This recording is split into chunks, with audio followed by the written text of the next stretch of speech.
Well, good afternoon, everybody. On behalf of Social Finance General Assembly and Blue Meridian Partners, I'd like to thank all of you for joining us today. My name is Jim Shelton. For those of you who don't know me, I am the Chief Investment and Impact Officer at Blue Meridian Partners.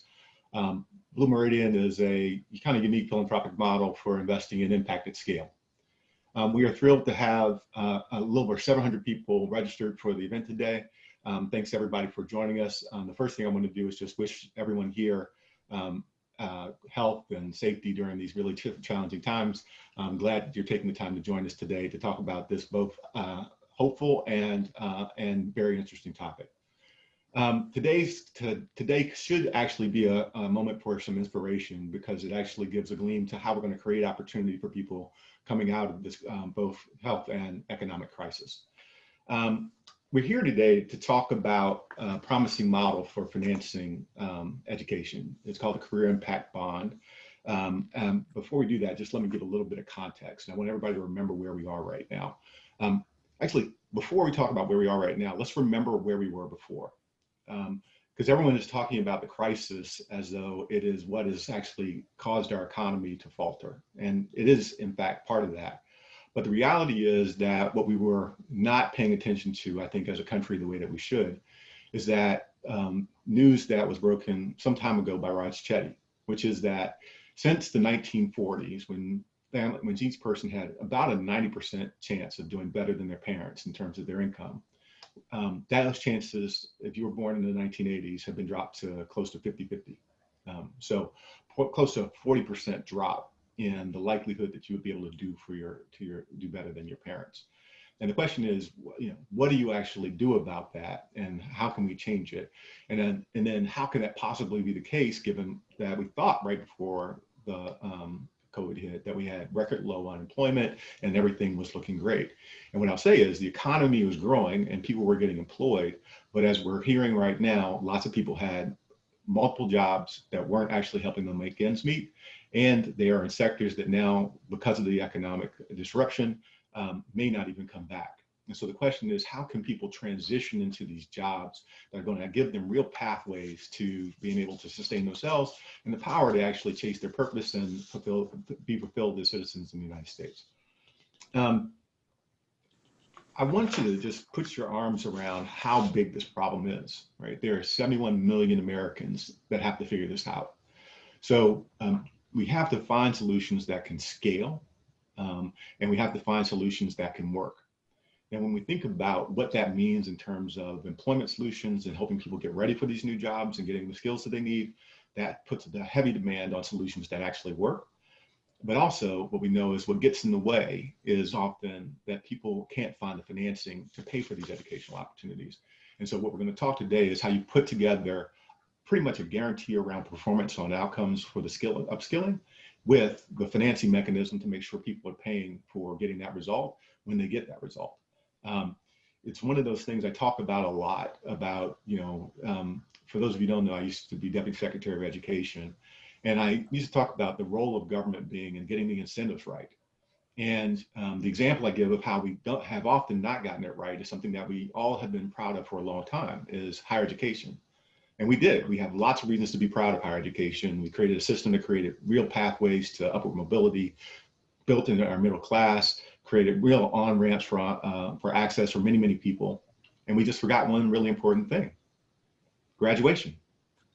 So people could actually create institutions, public and private, that could get lots and lots of resources just for getting people in, whether or not they got them out and whether they got out and got a great job. And so what happened? People did it. And there are institutions, both public and private, that operate that way today. Despite our best attempts at accountability, the mechanism for financing schools today allows people to get paid whether students actually get a good outcome or not. The question is, can you realign the incentives so that the student's best outcome is what's the best outcome for the institutions? And so we'll talk a little bit more about that today. We will have time at the end of the session for Q&A, and so please be ready with your questions. You'll have the Q&A function at the bottom of the screen, and we'll try and take as many questions as we can from that. quick introductions as we get in here. First is Branden LaCour, who is one of the first students enrolled in the General Assembly Career Impact Bond. He graduated from the program in March and was recently hired as a software engineer at HGS Digital in Chicago. Tracy Palandjian is the co-founder and CEO of impact investing nonprofit Social Finance. And then Jake Schwartz is the co-founder and the outgoing CEO of General Assembly. I think the best way for us to get into this conversation, though, is for us to see how it actually impacts someone's life. And so I want to actually call on you, Branden, first to just tell the story of, and take your time here. Like, how did you wind up enrolling in the General Assembly program? Why was the Career Impact Bond important to you and to your being able to get in and complete the program? And anything else you think is important for us to know about your background that tells the story about why this might be important to other people as well. Sure. Thanks for the introduction. Yeah, so my story is a little bit crazy. I grew up as a foster kid since I was 9 until I was about 18. I grew up pretty much in the same home. It was a pretty good home, but I was kind of separated from the biological family, so I didn't really get funds from them. I just got whatever I got from my foster care, right? And like when I graduated in a way out of that foster home, they were no longer really like pushing me or like kind of like really like pressing me to like do well in college. So I was in a band and I was really focused on the band. I didn't really know what I wanted to do in college, but I was taking a community college. So like I was just doing general education. And so I was kind of like floundering. I didn't really do well. I ended up dropping out and kind of touring with my band and doing that. And I was glad I did that. But then when the band was over, I really didn't know what to do with myself. And because like my parents were still around, but they were all working class. They didn't really have careers to where you got a degree, where you did really anything, you know, like one was a carpenter and my mom probably like worked in, you know, as a receptionist, right? And so I would be the first in my family to try to get a career outside of that. And so, I mean, it took a while, like some soul searching, and eventually I was like bartending and bar managing. I realized like I didn't want to do that anymore, but I couldn't see myself at like 28 doing a 4-year college. But I was like, if that's the only way, maybe I can figure out how to get funds. But I had poor credit from when I was in my band. I just destroyed it, which was like fun times, obviously, but not good for like your adult self.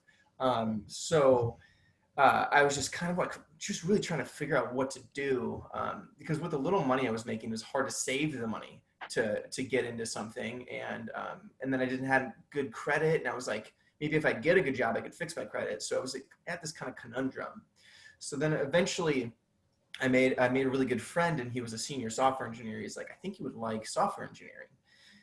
You can work as a tough self-taught engineer. I can help you in your path. Just try to learn some code and figure it out. And so I started dabbling. I started learning some code. And I realized I like it. And so I started taking little courses on Udemy, and I do little mini certifications. And then eventually he starts up this little small consulting business, and I work for him part-time. And then I decided, okay, I want to maybe, you know, move into a full-time position. So I start putting out resumes, and I get a few interviews, but nothing too serious. A lot of people ask if I have a college degree, and then they just drop me. And so I was like, okay, maybe I should look into boot camps. Like with a little pressing from my buddy, I was like, okay, maybe I can learn some more industry knowledge and kind of have that on my resume to help me. So I'm looking around. I eventually run into GA, and I like everything that it's about. And then, you know, I applied to it, and I applied for like some loans and stuff, and my parents try to co-sign, but even their credit isn't good enough, and I can't get in. And so fast forward, I continue to bartend, continue to work on small projects on the side, and I keep applying. And then I get a few close calls and interviews and stuff, but nothing really happens.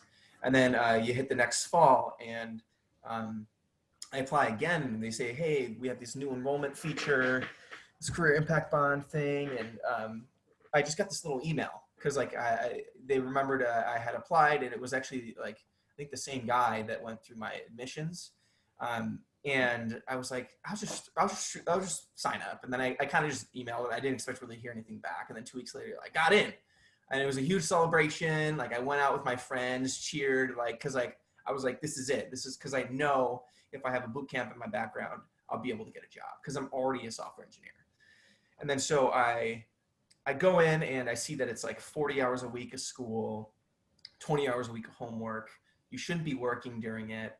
And then so I set up myself perfectly. I had this decent bartending job where I could work once a week while I'm doing this boot camp. You're not supposed to work, but I was like, I couldn't afford it if not. I didn't have a family to go live with. I didn't have like uh, anybody to really help. So I was like, if I can bartend, I'll make just enough money to pay rent and eat some food, whatever. Do what I got to do. And it was grueling. It was really great. But yeah, and then so I went through the boot camp. Okay, it's kind of funny, man. You said it's grueling. Yeah. It was really great. So Yeah, I don't know.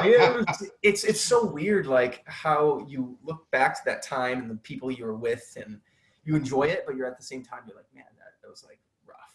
That was a lot, even for me as like an experienced engineer going in there, and because there's like, even if you're more experienced, they then push you because they're like, no, we want you learning. So like while the basics were happening, they were like sending me extra stuff to do, like harder. talk about the program a little bit, because I heard Yeah. you when we talked. Go ahead. Well, any specifics parts? Well, you mentioned something about the instructor and the role they played, and then also some of the other support stuff. Yeah. So yeah, Ruben was my instructor, and he knew I was a little more experienced than everybody else who like had never touched code in their life. Yeah. And so when they were talking about the basics, I would Slack him, and he would send me extra, more difficult tasks to do, and always ask me, "Hey, how are you doing? How are you doing? I know this is kind of grueling, this is kind of slow." And he would give me harder projects. And then when we're doing like our capstone, I went above and beyond, trying to build something that would challenge me. And so I was constantly challenged, constantly pushed, and still, the homework, there was certain amount of homework that was difficult for me, and then bartending Saturdays was kind of tough because I was like, I should be working on homework or my projects, but I kind of had to do it, to make ends meet. And then I had Chelsea, who was my career coach, and I was constantly using her as much, like, as long as you set up meetings with her, she'll be there and she'll meet with you, whether or not it's your resume, your portfolio, just asking questions about negotiating salary, wondering about, how soon I should applying during the boot camp. Okay.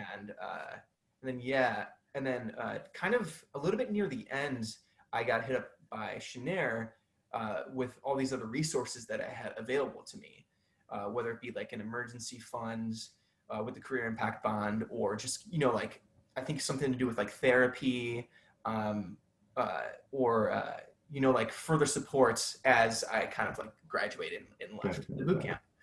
And then kind of fast forwarding, I kind of pushed through, and then near the end I started applying because I already had like a website. I already had kind of a support portfolio set up. So I got ahead of the students because the homework wasn't quite as hard for me. And then so during that time I was pushing in, trying to apply, adding to my resume, portfolio, and then like half a month before finishing I started applying. And then I'd say like the last month and like after I got out actually is when quarantine hit, like 2 or 3 weeks later. And so I lost my bartending job. I started doing deliveries on my one wheel, and I kept applying, and I kept speaking with Chelsea every week. I kept going. And then I was talking to multiple recruiters, getting on interviews. And then eventually I got offered that position during quarantine, probably like 3 weeks into quarantine, which is really just a crazy story. But it didn't come with without work. So like I did spend kind of like 4 hours a day working on my portfolio projects to stay like good with code so that I can do coding challenges. And I was sending out probably 2 to 3 resumes or like answering calls like every day. So I mean, so I heard obviously the role of the instructor. I heard the role of the career coach. I heard you mentioned somebody who offered the other supports. And then you mentioned emergency fund and the COVID and losing your job. Did any of that come into play during that period? Yeah. So actually right before finishing boot camp, I ran out of money, like just straight up. Okay. And I was about to not be able to make rent. And my landlord's pretty chill, but I just didn't want to get too far behind. And so that's when I hit Janera up, and she was basically my like career impact bond like advisor. The person that like I would talk to, to get any kind of help that I needed.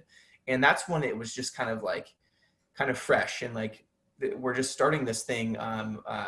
So they're like, well, if you want to use it, let us know right away, and then we'll get to like finishing the details of everything. And so I got to use the emergency fund to help me in that situation, which was amazing. It was like the perfect timing to where I was out of money and I really have a job to go back to. So it kind of got me right over that hump before getting my job, which was like indisputable awesome. Like it was amazing that that was a resource to me. And just in general, like this kind of whole thing kind of changed my life. I effectively doubled my income with like 4 to 5 months of work, which it is work, but if you put the right work into it, you're going to get what you get out of it. But yeah, the fact that it was available to me, yeah, really made me be able to like push me forward probably 2 years of trying to do this on my own. Fantastic, fantastic. Yeah. So I mean, I want to just jump really quickly to you, Tracy, because Branden's story is the story of probably, in the GA world, I don't know how many people, but beyond that, millions, right? And so you're trying to have created the career impact bond to solve a part of this problem. Can you talk about, obviously, talent is everywhere, opportunity is not. This is a very clear example of Branden is no more talented later than he was when he first started the effort. It's just somehow he got the chance to get a real shot, right? So what is it about the career impact bond that you think is going to unlock the opportunity for folks to realize their full potential and their talents? Yeah, thanks so much, Jim. And thanks so much, Branden, for sharing your story. Jim, love that line, talent's everywhere, but opportunity is not. And Branden, your journey is such a great testament to that. So Jim, we actually started developing the Career Impact Bond 2 years ago, like way before the onset of the pandemic, with an eye toward addressing the declining economic mobility that you mentioned, Jim. And at the same time, addressing the growing skills gap as the economy continues to shift and change. And then since the pandemic hit, economic inequality by any measure has just gotten that much worse.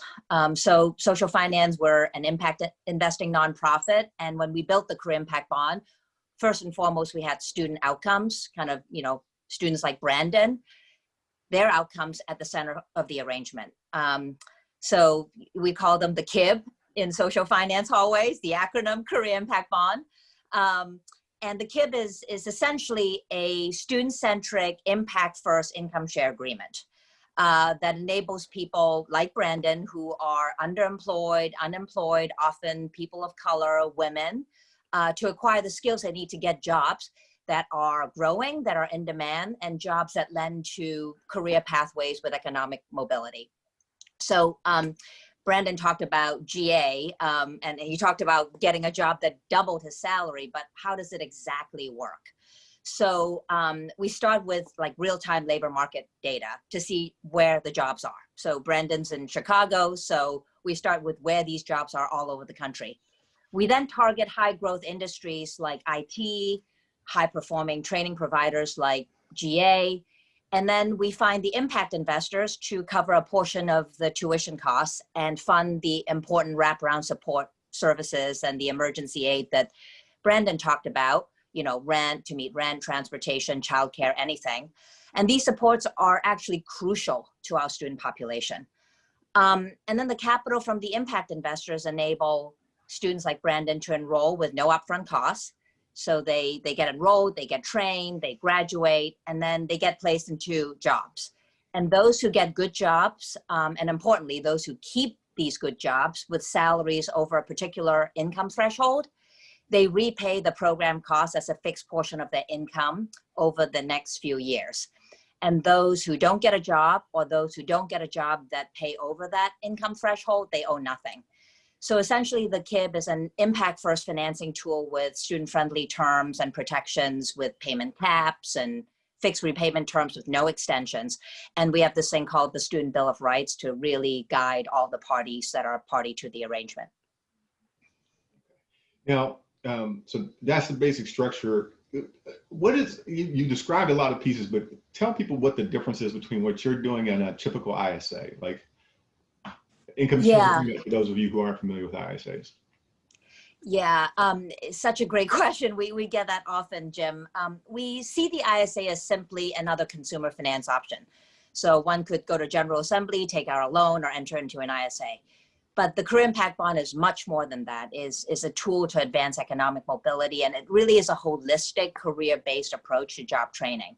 So there are actually several key distinctions than a traditional ISA. So first is that the Career Impact Bond is specifically designed for people like Branden, people from overlooked communities, often people of color.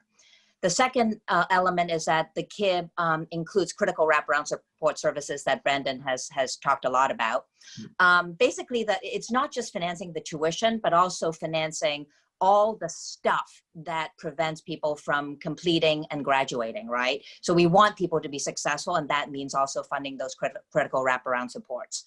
Number three, the repayment terms of the KIB are cost effective and extremely student friendly, and we can get into the details. Fourth is that in order to make this happen, we need philanthropically motivated investors to enable this financing possible. And then finally, and very importantly, Jim, as you mentioned about incentives, everything is about incentives. There's great incentive alignment among all the parties, the investors, the training providers like GA, to make sure that everyone is focused on student success. Fantastic. Well, that's really, really helpful. Jake, I want to come to you. GA is a huge part of this story and created the pathway for Branden to his new opportunity, and does so for a lot of other folks. I'd love for you to talk about how GA fits into this equation, why I was interested in something like the Career Impact Bond, and in particular, what lessons you think, as you are transitioning out of the CEO role and Lisa Lowen is about to take over, you think you've learned about the sector and where it needs to go. Yeah, so GA was always founded with this idea that, or really I would say almost a paradigm, that this kind of education, which you could broadly call higher education, I would even go more narrow and say sort of career-focused education, was really an investment paradigm, right? That it was about what went in and then what you get out on the other side. And so we started that in the very beginning, even though at the time we had no financing options and it was literally people paying out of pocket, sometimes, and literally this happened, bags of cash. And so, that was sort of the start back in 2010, 2011. I can dig on that story, but I'll just keep us going. No, yeah, it's not that interesting. We had a guy show up at the office in one of our first cohorts with a bag of cash, and we didn't know what to do with it. But I think there's something about that story, and the literalness of it is that the evolution since then has been really alongside our mission, which is that we want to create accessible paths for people to get onto career trajectories that are growing, that are exciting and inspiring for the students, and that have a future, really, and are part of the new economy. At the same time, we also want to match with industries that have growth where they can't supply enough talent to actually fit them, and that's sort of a big part of our mission too. So we've always sort of thought from this win-win perspective, but also from an ROI perspective. And so we have explored tons of different financing options over the years, just for the sake of, we believe that the right financing, not everybody has cash in paper bags ready to bring over to the office. And therefore, we need to create, if we truly want to create an accessible pathway, we need to create ways to access our education. Consumer finance has been great. We've benefited from the sort of cyclical era we've been in, where there's cheap interest rates and lots of progressive lenders that want to lend to young millennials. And so we've definitely taken advantage of that.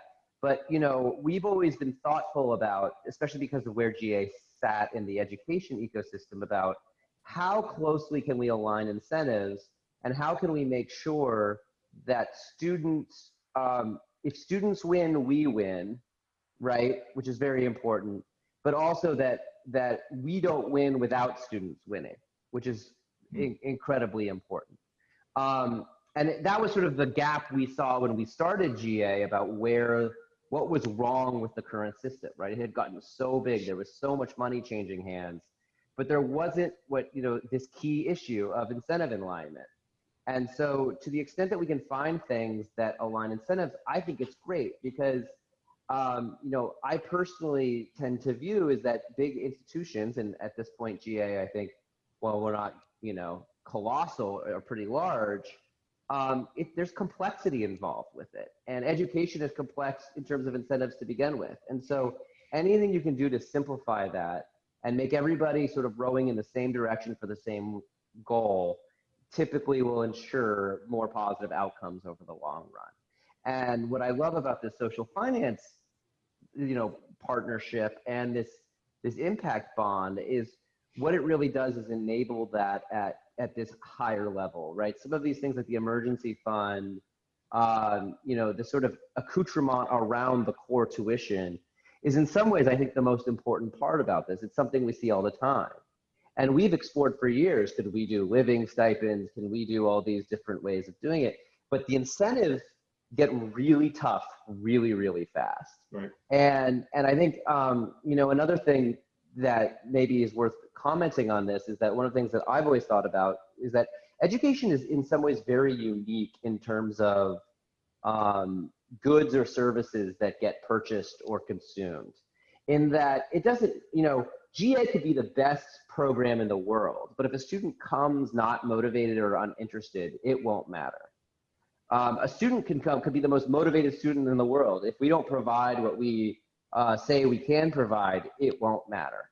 It'll probably matter less actually than the previous example, but it's a thing. And so everybody's got to bring their all to the equation. And so you always have to be mindful of how do you balance those things in a way that isn't A, exploitative, B, sort of doomed to fail, and sort of sustainable long term.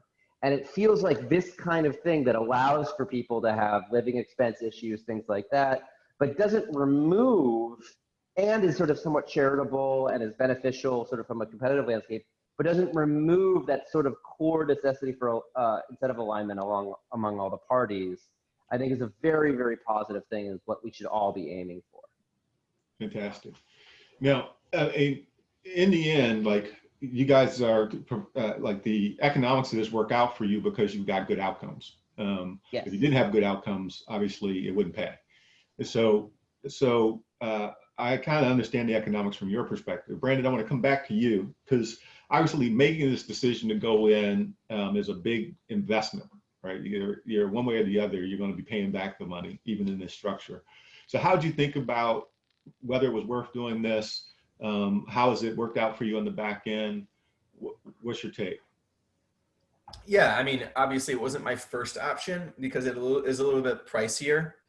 But in the end, when I really looked at the numbers, I was like, even with paying, if I got the amount of money that like let's say I started $50K or something, I would still be better off than where I was, still paying that kind of 10%.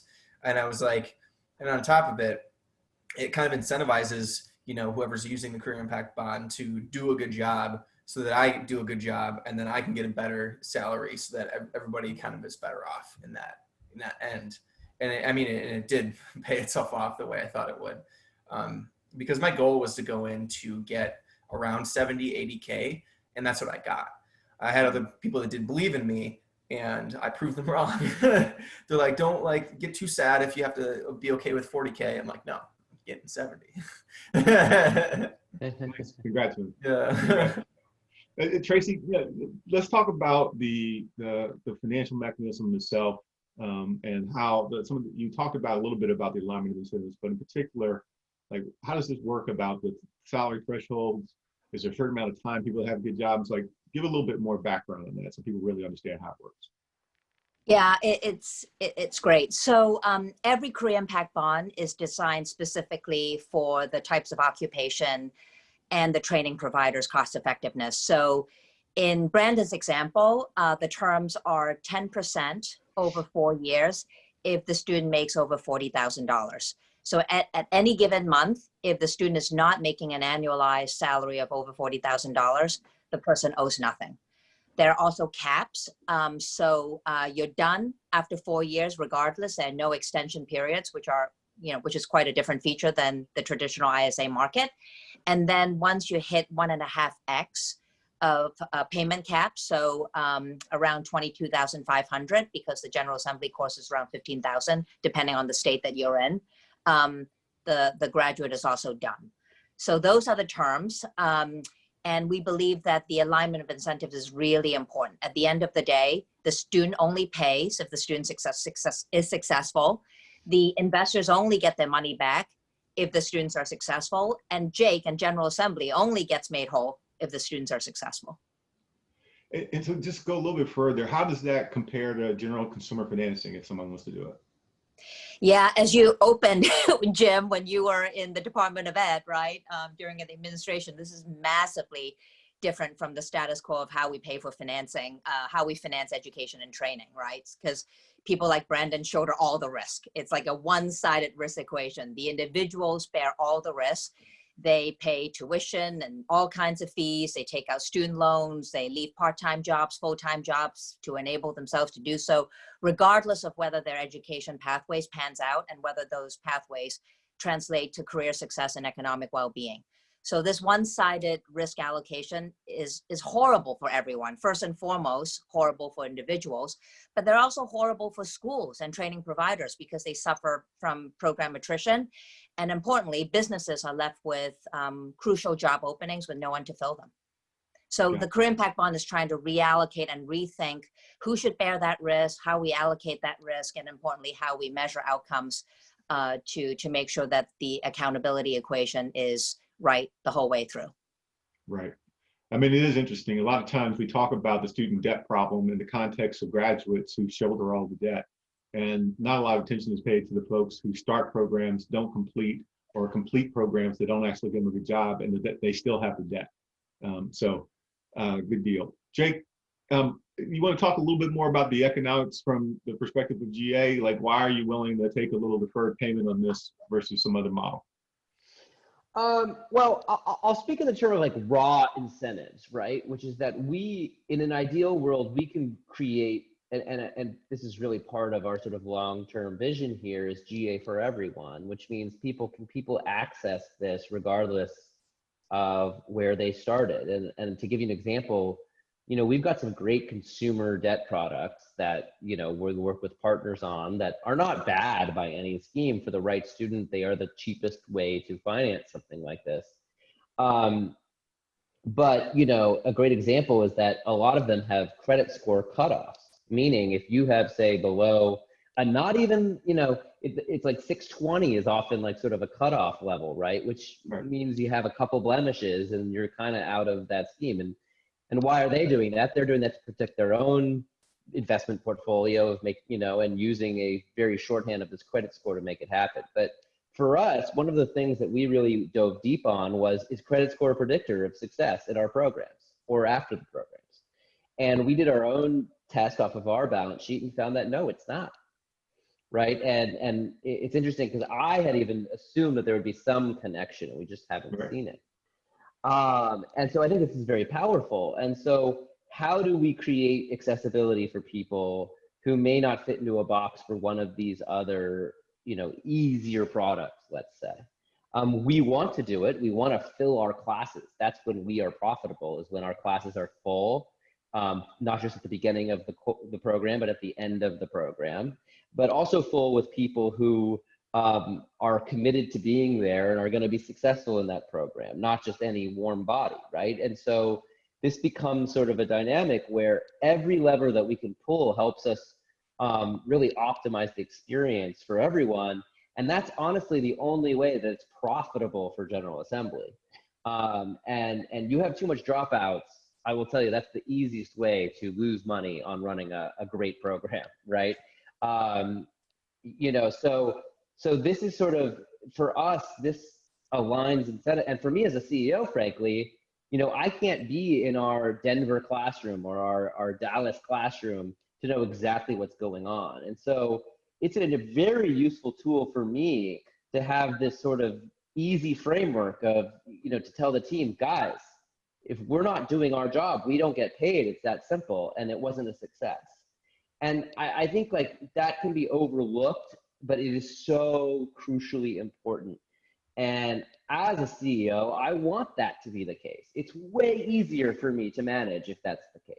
And so we love this too. I would say very specifically with this program, having these, as I mentioned, sort of the ancillary funding mechanisms for people Right. who are on tough times or can't make their rent or things like this is huge. And it's something where, you know, without some sort of really sort of thoughtful mechanism, and I think each one of these mechanisms is very well thought out, you can get in a situation where, I mean, let's play out a scenario. You loan someone $10,000 to pay their rent while they're in the program and live off of that. They make it halfway through, have to drop out. You know, I think that's problematic for everyone. It's not just problematic for the student, it's problematic for the program. It's just a giant mess overall.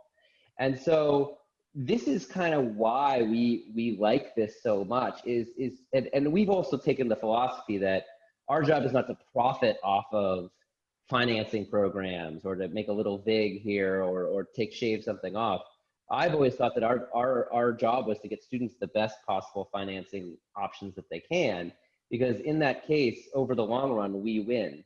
And to the extent that we can make it easy and you know, ergonomic and humane, like that's how you do it. And it's not rocket science, but I will say each one of these things, there's so much nuance to it, and this is where Tracy and her team has just done such a great job.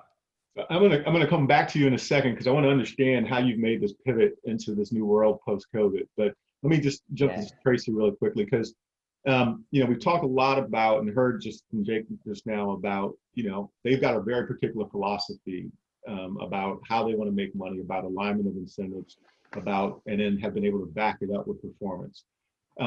How, you know, for me, as someone who's trying to solve the big problem of how we get millions and millions of people employed, like that kind of provider is ideal, right? So how many of them are there? How are you finding them? And how are you making sure that they're matched to the kind of jobs they're talking about? You kind of mentioned that before, but I want to hear just a little bit more about that before we go back to Jake.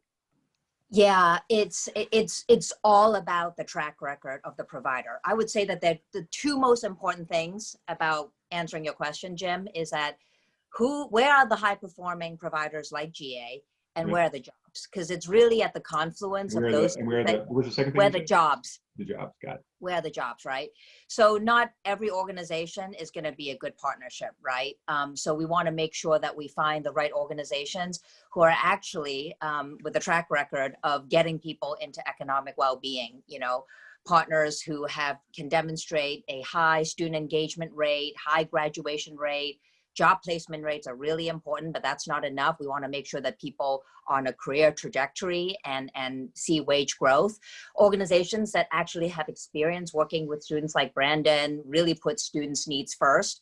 And importantly, as I mentioned, you know, organizations that are providing skills that are relevant to today's economy. So, you know, IT is obviously a high growth sector, but we're also seeing fantastic opportunities in skilled trades, in the healthcare sector, you know, up and down the nursing ladder, all the roles, allied health professional roles, lots of exciting opportunities. And we're pretty agnostic to the corporate form of our partners. Obviously, General Assembly is a for-profit entity, but we're also working with traditional workforce development nonprofits, even institutions in the community college setting. So basically any institution that can provide us with the data that they have a track record of getting students to be successful.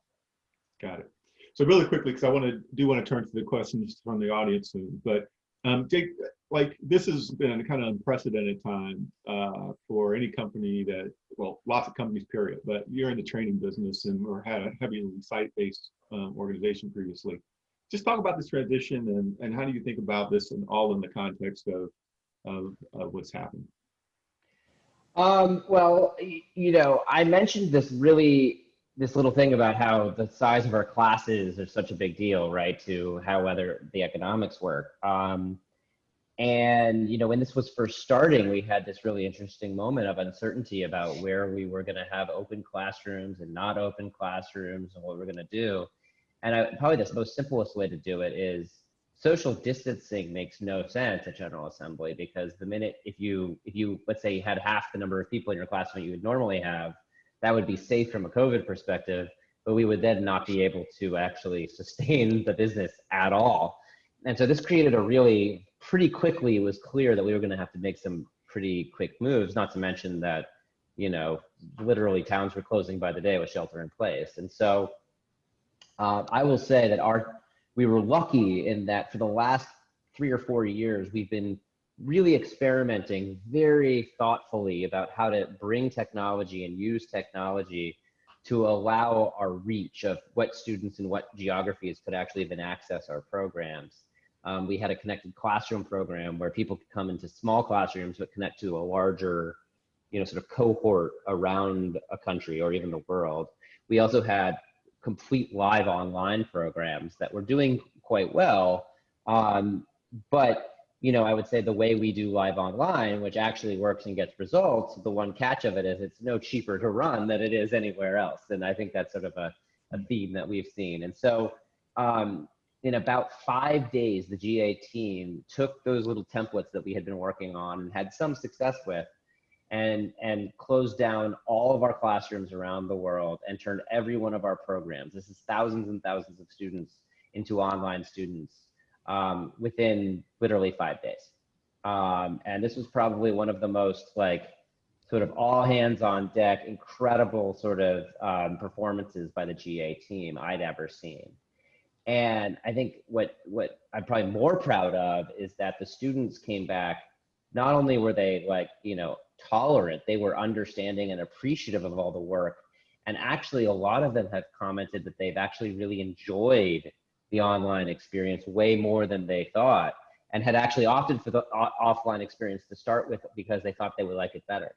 And so, you know, this for us has been a huge learning opportunity as well.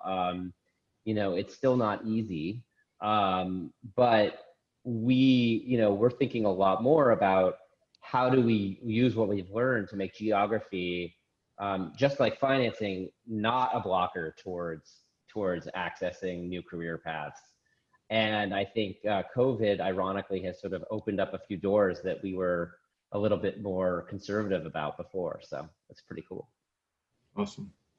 So I want to pivot from that, because there's obviously, you know, lots of people trying to figure out that model. Tracy, you're trying to figure out, you know, what is the way to actually scale the career impact bond model across the country to help fulfill some of that need.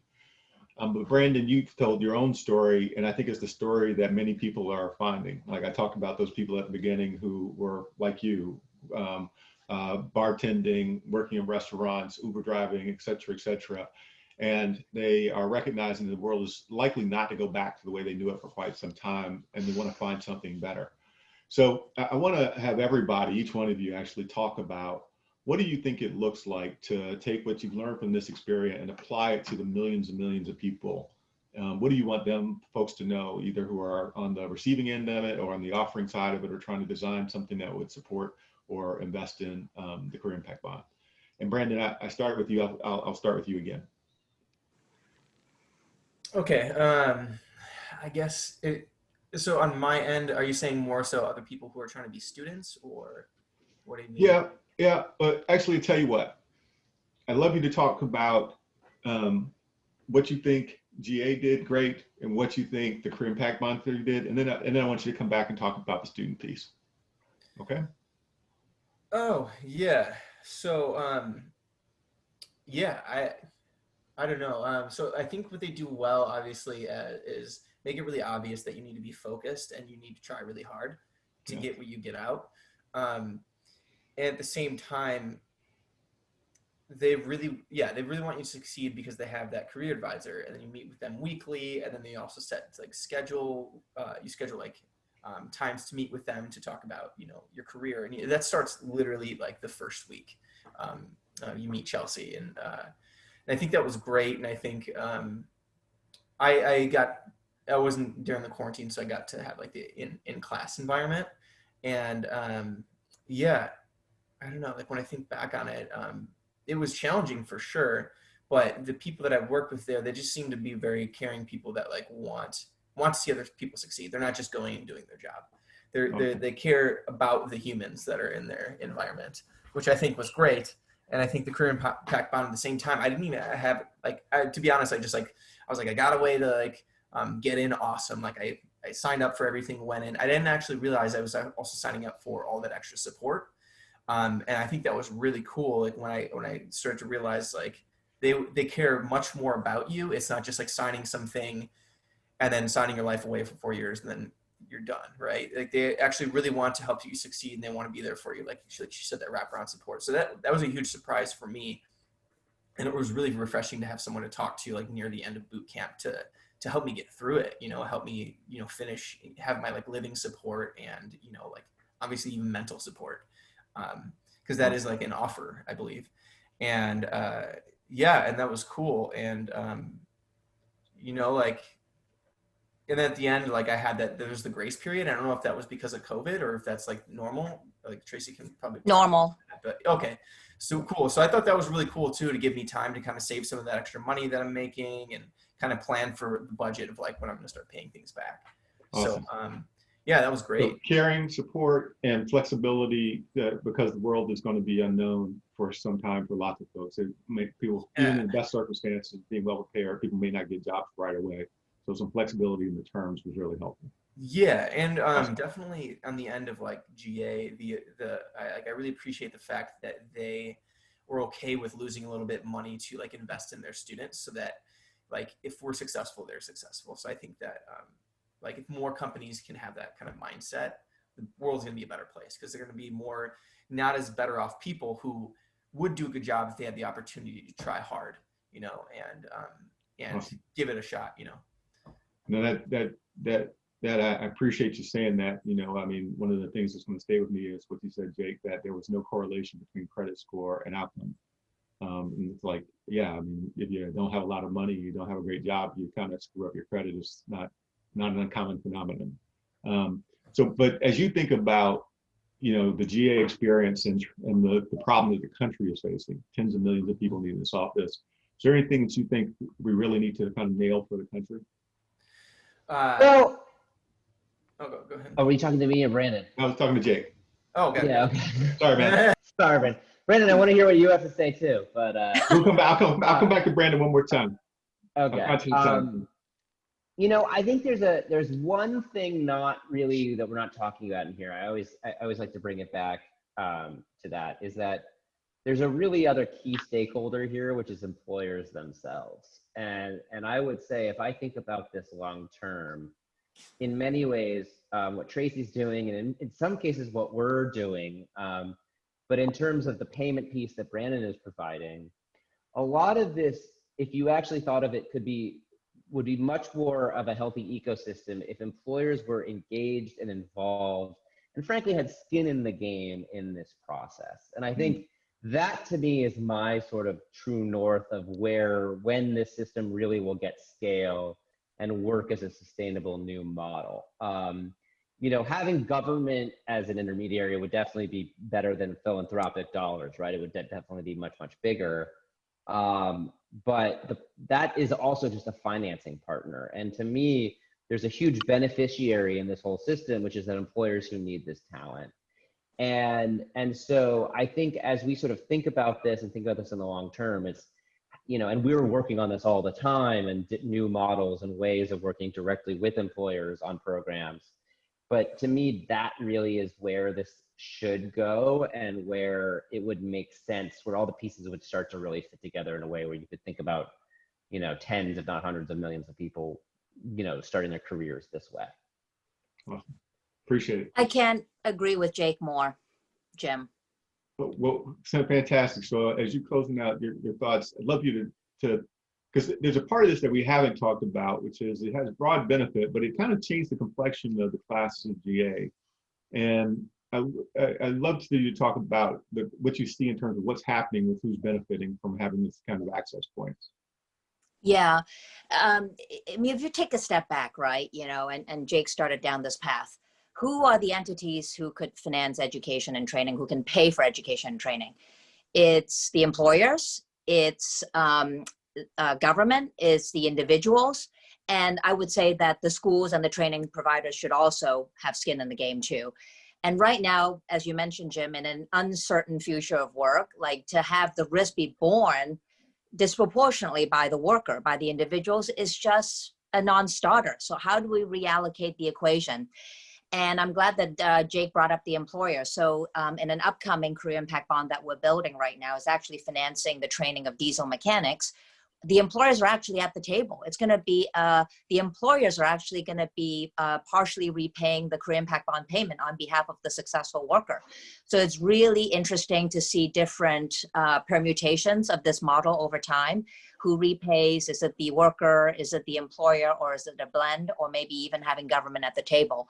But just to zoom back out, it's just been an incredible time doing this work when the pandemic hit, and we have no choice but to build back better, right? So tens of millions of people have been displaced, and yes, some of them will go back to their old jobs, but most won't, and all of them are scared of their economic futures. But if you look at the labor market data, there's still right now over 5 million job openings across the country, and we're seeing sustained job openings in IT, in healthcare, and transportation services, and many of them with strong career pathways, right? Like IT, you'd be moving up from help desk support to network administrator, or pathways in healthcare, like, going from LPN to RN, licensed practical nurse, to registered nurse. So, how do we unlock this opportunity at scale so that, all the providers like General Assembly out there sees this as an opportunity to really expand their addressable universe and to serve more people by reallocating risk, by having different people pay for this, so that the worker at the end of the day is the most important beneficiary. So we got millions of people. How big is the program now, by the way? The GA program is the program that we've signed with Jake and the team is to serve 1,000 people, and it's incredible. I just got the numbers from Tom and Shanair.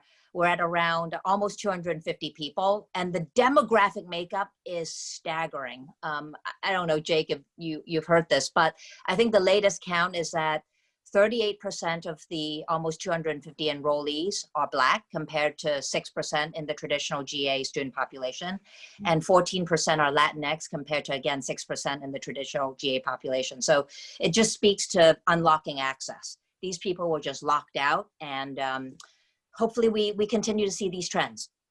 Awesome. Now, I'm going to start pulling questions from the chat because we're getting close to the end. One is, there's been a lot of talk lately about free community college. So why should people be wanting to pay for this stuff if there's going to be free community college? Jake, do you want to talk about that? Yeah, I'll take it. I got nothing to lose, right?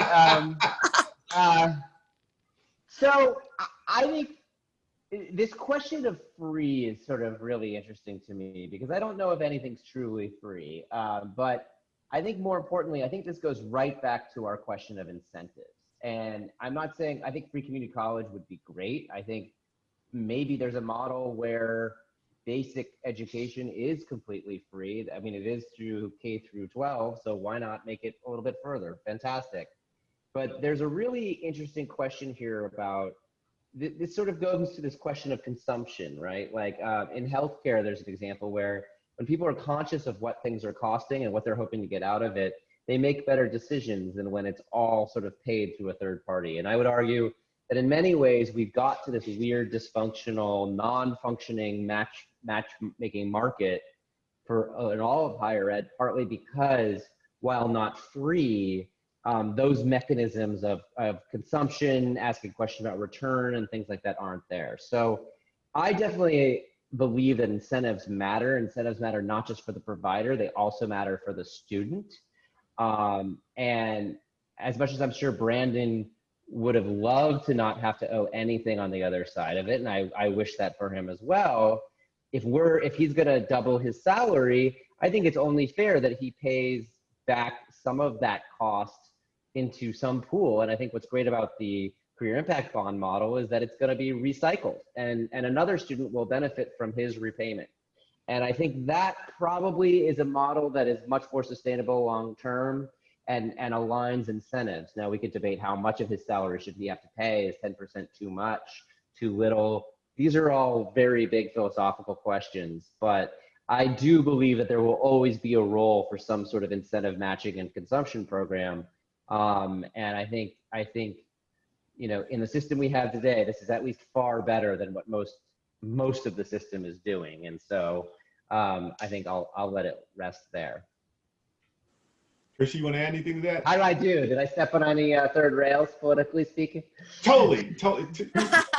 Nobody cares, man. It's the truth wins today. Anything you want to add, Tracy? No, I just add that let's not have perfect be the enemy of the good. Right now, if we can serve more students like Branden, let's do it. But yes, let's lean into policy, and hopefully we'll have a friendlier government. Okay.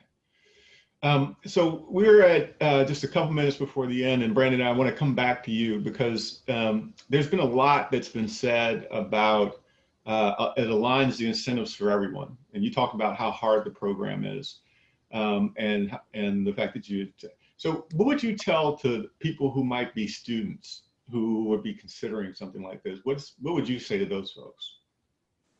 Well, you got to really want it, and you got to really go in with the spirit of like, this is not a guarantee. Like you just take the program and boom, like it's a video game, you like level up and you're good to go. But you have to actually put the work in, and you have to actually apply and you know, just build yourself up, because it's going to be difficult. If any program is going to be like, hey, you're doing 3 months of this, or however, like the shorter time than like a college degree is, you're getting a lot of that information all boiled down to those like few months. So you have to go in with the spirit of like, this is going to be hard. This is going to be grueling.